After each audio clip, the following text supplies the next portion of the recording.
జగిత్యాల జిల్లా కోరుట్ల నియోజకవర్గం మెట్పల్లి పట్టణంలోని బీజేపీ పార్టీ ఎమ్మెల్యే అభ్యర్థి ధర్మపురి అరవింద్ రోడ్ షో నిర్వహించారు. పట్టణంలోని అయ్యప్ప స్వామి గుడి వద్ద మహిళలు మంగళహారతులతోటి ఘన స్వాగతం పలికారు. అయ్యప్ప టెంపుల్ నుండి పాత బస్టాండ్ మీదుగా మార్కెట్ యార్డు వరకు కిలోమీటర్ మేర పాదయాత్ర నిర్వహించారు. అడుగడుగునా బీజేపీ శ్రేణులకు ప్రజలు నీరాజనం పలికారు. అయితే ఈ సందర్భంగా ఆయన మాట్లాడుతూ ప్రధాని నరేంద్ర మోడీ ఆశయం మేరకు నిజామాబాద్ పార్లమెంటు నియోజకవర్గం బీజేపీ కైవసం చేసుకున్నాక రాష్ట్ర రాజకీయాల్లో చురుకుగా ఉండాలని ప్రధాని ఆదేశం మేరకు కోరుట్ల నియోజకవర్గం నుండి ఎమ్మెల్యేగా పోటీ చేస్తున్నానని అన్నారు.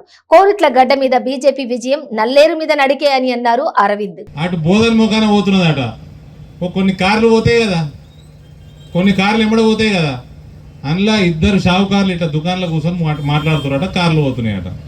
అందులో ఒక షావుకారి అరే డిఎల్ నెంబర్ ఉంది, డిఎల్ నెంబర్ ఉంది అన్నట.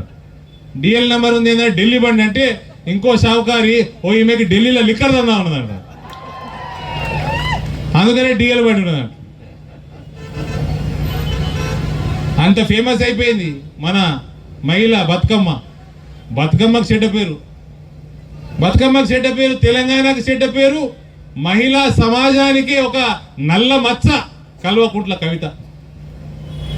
ఎన్ని రోజులు వీళ్ళు దాపరిస్తారన్నా? పంపించేయండి, ఇంటికి పంపించేయండి, పెద్ద ఎత్తున పంపించేయండి. జాగ్రత్తగా ఉండాల్సిన ఏంటంటే వీళ్ళ మస్తుంచనీకనే, ఈ దొరల మస్తుంచనీకనే నేను వచ్చిన. కారు దిగుడు కాదు, బంగ్లాలు దించుడు కాదు, గద్దె కూడా దింపుతాం మొత్తం తెలంగాణల దొరల్ని. ఏమన్నాడు అమిత్ షా? ఏమన్నాడు వినబడతలేదు. ఇంకా అమిత్ షా ఏమన్నాడు? అయ్యో గట్టిగా చెప్పురే. రేపు 11 తారీఖు నాడు మాదిగ సోదరులు పెద్ద ఎత్తున మీటింగ్ పెట్టినట్టు ఎన్నో మెడిసెల్లనా, దానికి ప్రధానమంత్రి వస్తున్నాడు. ఏం చేస్తాడో చూద్దాము, 4 రోజులు ఓపిక పడదాము. ఏమంటాడో చూద్దాము. 40 ఏండ్ల పసుపు రైతుల కళ నెరవేరింది, 40 ఏండ్ల మాదిగ సోదరుల కళ ఏమైనా నెరవేరుతుందా చూద్దాం. 4 వద్దులు ఓపిక పడదాం. 7వ తారీఖు రేపు బీసీ సదస్సు ఉన్నది, దాంట్లో ప్రధానమంత్రి గారు ఏమంటారో చూద్దాం.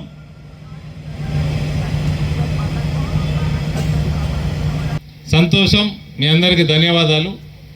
కానీ నరేంద్ర మోడీ నాయకత్వం కేంద్రంలో ఎంత మనకు అవసరమో రాష్ట్రాలలో కూడా అందుకే అంత మనకు అవసరం. ఎందుకు చెప్తా నేను, ఇవాళ జాతీయ విషయాల దగ్గరికి వెళ్ళి మన ప్రాంత విషయాలకు వస్తా. సిటిజన్షిప్ అమెండ్మెంట్ యాక్ట్ మనం పాస్ చేసుకున్నాం.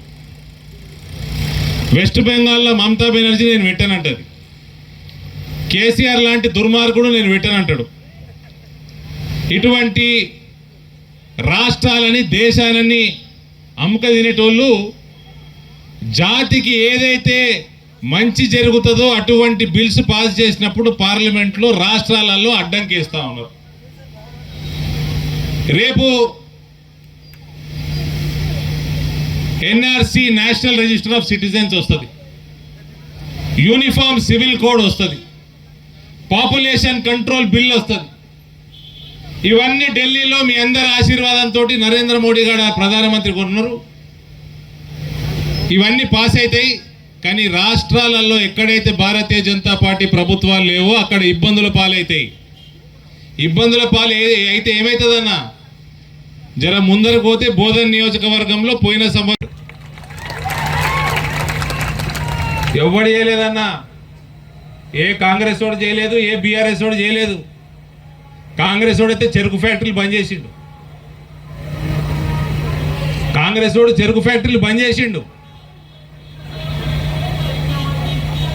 ఇక్కడ రత్నాకర్ రావు గారు ఆయన మంత్రిగా ఉండే, ఆయన హౌస్ కమిటీకి చైర్మన్ ఉండే. కాంగ్రెస్ ప్రభుత్వంలో రాజశేఖర్ రెడ్డి ముఖ్యమంత్రి ఉన్నప్పుడు ఆయన హౌస్ కమిటీ చైర్మన్ ఉన్నప్పుడు ఆయన రిపోర్ట్ ఇచ్చిండ్రు, ఇవి ప్రభుత్వం టేక్ ఓవర్ చేసి నడపాలి అని.